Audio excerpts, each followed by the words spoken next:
In a nutshell, how does your flower method help transform depression, Eliana?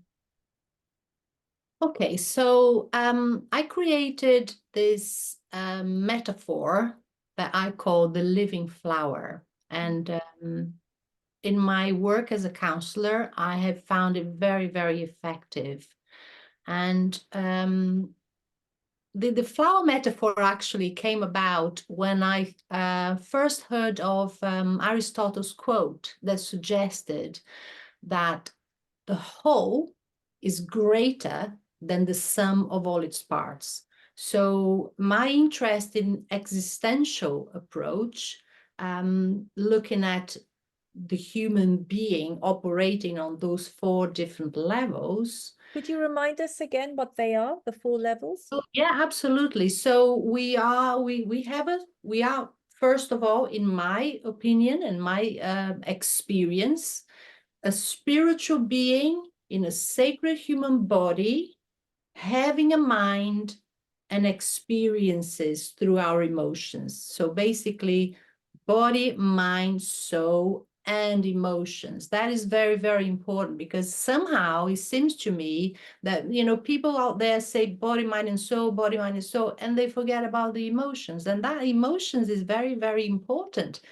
Especially when we are dealing with mental health and depression. When a person is experiencing depression, um, their mental abilities is very compromised and vulnerable to suggestive thoughts and ideas and impulses that the person, when they are not centered in the truth of who and what they are, they might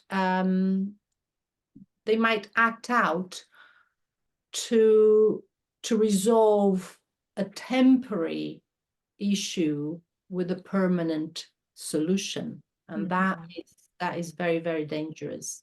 Yeah, absolutely. So it's that holistic approach that you are constantly talking about. Absolutely. Yeah.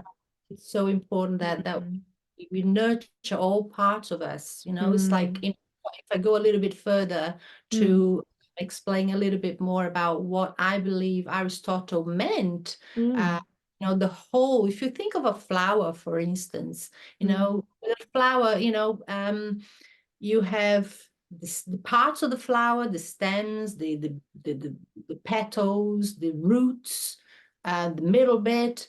But there's so much more to a flower. There is an essence. There is a beauty to a flower. There's a perfume to a flower. And that goes for the human being as well. The human being, we are incredibly exquisite beings. And there's so much more to us than what we see, we perceive with our senses.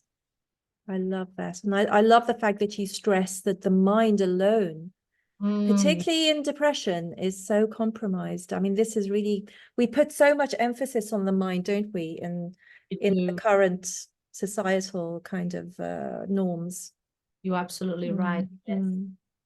Thank you, Ellie. Thank you, Okay. Eliana. Thank you.